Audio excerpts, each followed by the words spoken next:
Olá, queridos irmãos, queridas irmãs e amigos, amigas, boa noite a todos. Graça e paz de Cristo a todos e a todas vocês. Nós estamos mais uma noite transmitindo a nossa oficina da palavra e da oração. Sejam todos muito bem-vindos. Essa é uma programação da Igreja Presbiteriana do bairro do Limão. Todas as sextas-feiras, às 20 horas, nós estamos aqui e hoje, primeira sexta-feira do mês de fevereiro, quero compartilhar com você um texto que se encontra em Apocalipse, capítulo de número 2, do versículo de número 8 até o versículo de número 11, e logo em seguida nós vamos ter um momento de oração. Assim nos diz a palavra do Senhor, Apocalipse, último livro da Bíblia, capítulo de número 2, versículo de número 8.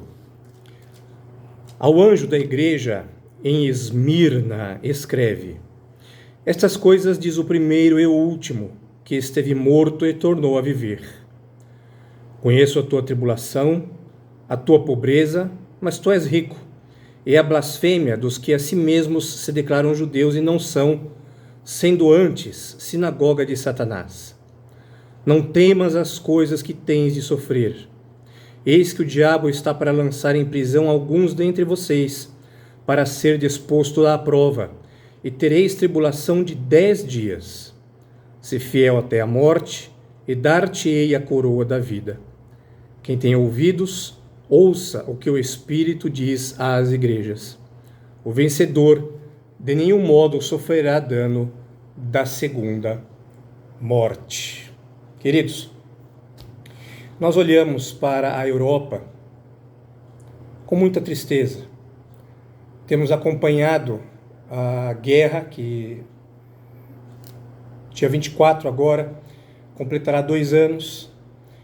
E você que está assistindo essa mensagem, hoje é dia 2 de fevereiro, ontem foi liberado um valor para a Ucrânia. Os jornais noticiaram a liberação de 50 milhões de euros, aproximadamente 267 bilhões, não sei se eu falei milhões de euros, são bilhões de euros, 50 bilhões de euros, aproximadamente 267 bilhões de reais no câmbio de hoje, para uma ajuda, um apoio financeiro, humanitário e militar para a Ucrânia. E aí, queridos, certamente nós não estamos fazendo juízo de valor quanto à liberação do valor, se é justo ou não, o mérito não é esse. Mas o mérito é, se esse valor fosse destinado às milhões de pessoas que morrem de fome todos os dias ao redor do mundo.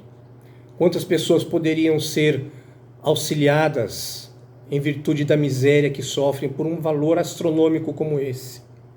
Mas, infelizmente, com a loucura do homem que idolatra o poder, que idolatra o desejo de dominar através da força, através da violência, através da brutalidade, e que alcança todos nós, certamente, que buscamos viver em paz com Deus. E com isso nós sofremos muito, porque nós sabemos que temos irmãos em Cristo que estão sofrendo também, mas muitas vezes nós também sofremos porque temos familiares, conhecidos, amigos que estão próximos a essa situação que ocorre lá de guerra na Europa, ou ainda conhecemos pessoas, parentes, familiares que estão viajando próximo a esse local. E aí estão viajando ou viajarão. Então é evidente que isso nos preocupa, não poderia deixar de ser diferente. Mas o que nós fazemos diante de uma situação como esta? Uma situação como esta que nos preocupa, ou situações adversas da vida que constantemente nos afligem? Ao olharmos para o texto que nós acabamos de ler, para essa carta que foi endereçada à igreja de Esmirna, uma das cidades mais antigas da história da humanidade, que hoje, atualmente lá na Turquia, uma cidade linda, belíssima, mas naquele tempo existiam muitos templos, e a igreja de Cristo, que foi fundada lá, e passava por grandes lutas. E aí o Senhor, através da instrumentalidade de João, do evangelista João, ele diz assim, no versículo de número 9, conheço a tua tribulação. Talvez por algum motivo. Essa semana você passou angustiado, passou angustiada. Você talvez esteja vivendo dias de guerra na tua família, na tua casa, com os teus queridos. Ainda assim, você não pode perder de vista que você faz parte da Igreja de Jesus. Por isso você é mais do que vitorioso, você é mais do que vitoriosa. Precisamos lembrar que pelo fato de sermos da Igreja de Cristo, nós estamos com o Senhor que sempre é vitorioso. Quando o Senhor escreve essa igreja, nós lemos aqui no versículo de número 8, estas coisas diz o primeiro e o último. O que ele quer dizer com isso? Essas coisas diz aquele que é eterno, aquele que é o Criador de todas as coisas, daquele que todas as coisas foram criadas para a sua glória e aquele que todas as coisas vão se consumar na sua exaltação e na sua glorificação, na glorificação do Cordeiro naquele último dia. Por isso Jesus, ele é incomparável. Confie no seu amor, descanse nele. E aí ele diz aqui no versículo de número 10, não temas estas coisas que tens de sofrer. Muitas vezes nós sofremos com coisas que acontecem porque gostaríamos que elas não acontecessem, ou nós gostaríamos que coisas acontecessem e elas não aconteceram. E nós sofremos por isso, porque elas não deram certo. Outras vezes nós sofremos porque nós não temos uma disposição de mudar nosso comportamento diante de Deus e diante do próximo, e deu um comportamento errado diante das Escrituras, e Deus nos puxa para que nós mudemos o nosso comportamento, para que nós sejamos mais amorosos, mais perdoadores, mais misericordiosos, mas insistimos em sermos muitas vezes maus, e fazemos isso deliberadamente, pensando assim, eu sou assim mesmo e eu não vou mudar. Outras vezes nós sofremos, porque a própria vida faz com que todos os homens e mulheres da face da terra, quer sejam de Cristo ou quer não sejam, passem por dificuldades semelhantes. Mas nós não podemos deixar de lembrar que nós somos de Deus. Ele vai continuar nos puxando para perto dele, para que você cada vez mais fique mais próximo de Jesus, para que você cada vez mais se pareça com Jesus, porque ele quer fazer muitas coisas através da tua e da minha vida, porque o Filho de Deus foi cravado numa cruz para pagar os pecados do seu povo.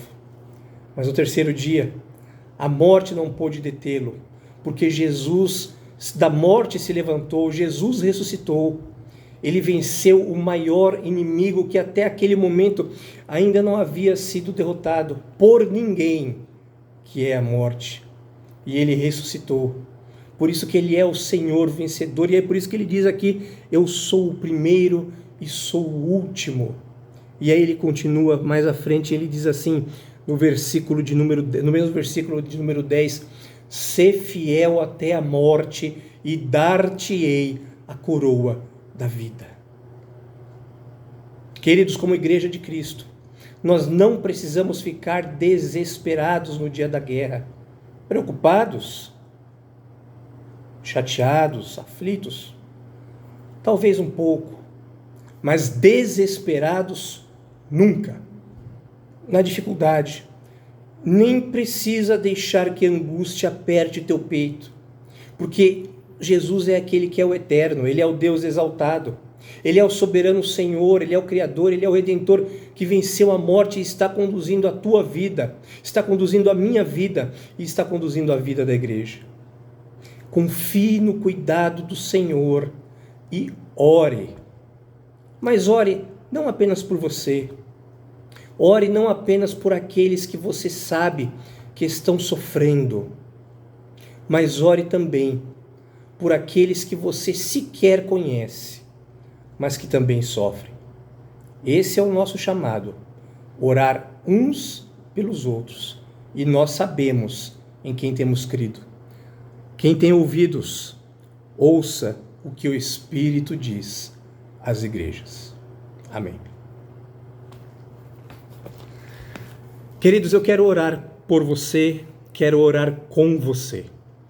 Nós vamos apresentar diante de Deus todas as pessoas que estão sofrendo. todas as pessoas que estão passando pela dificuldade da guerra, não somente a guerra as guerras que nós sabemos que estão acontecendo, mas as guerras interiores, as guerras familiares, as guerras financeiras, as guerras em virtude de rebeldia de filhos, as guerras em virtude de viagens, de decisões que serão tomadas, as lutas que nós continuamente travamos, e nós vamos apresentar tudo diante de Deus agora. Eu vou pedir para que você feche os teus olhos juntamente comigo e para que nós oremos nesse momento. Senhor, nós nos colocamos diante de Ti e Te pedimos que o Senhor olhe para nós nesse momento. Senhor, filhos e filhas Tuas que estão me ouvindo estão sofrendo em virtude de situações que muitas vezes elas criaram, se arrependeram, mas ainda sofrem. Outras vezes estão sofrendo por situações que elas não criaram, ó Deus, que foram criadas por pessoas, até mesmo por circunstâncias da vida. Então que o Senhor nos ajude, que o Senhor tenha misericórdia de nós. Ó Deus, quando nós olhamos para Ti, nós sabemos que Tu és um Deus que venceste todas as coisas. E o maior inimigo que nós enfrentaremos, o último inimigo que nós enfrentaremos, o Senhor venceu a morte. Senhor, nós não tememos a morte, nós não devemos temer a morte, porque quando nós passamos por ela, quando nós passarmos por ela, encontraremos a Ti, ó Deus, glorificado, exaltado, o momento que nós também seremos glorificados. Senhor, ajuda-nos a sermos fiéis até esse momento. Conduza-nos, ó Deus, debaixo da Tua graça. Senhor, Tu deixaste as Escrituras para nos guiar. Então que nós possamos olhar para as Escrituras e ver nelas, nas Escrituras, como a palavra de Deus que nos orienta, que nos conduz. Senhor, Te agradecemos por tudo quanto o Senhor tem feito. Te agradecemos por mais esse final de semana que caminha-se para o início. Que o Senhor nos abençoe e nos guarde. Abençoe os filhos e as filhas, os netos e as netas das Tuas servas e dos Teus servos, ó Deus. Que o Senhor os guarde debaixo do Seu infinito amor. É o que nós oramos em nome de Jesus. Amém. Queridos, boa noite a todos, a todas. Que Deus abençoe vocês e uma grande saudação pastoral e amorosa, fraterna em Cristo Jesus. Amém.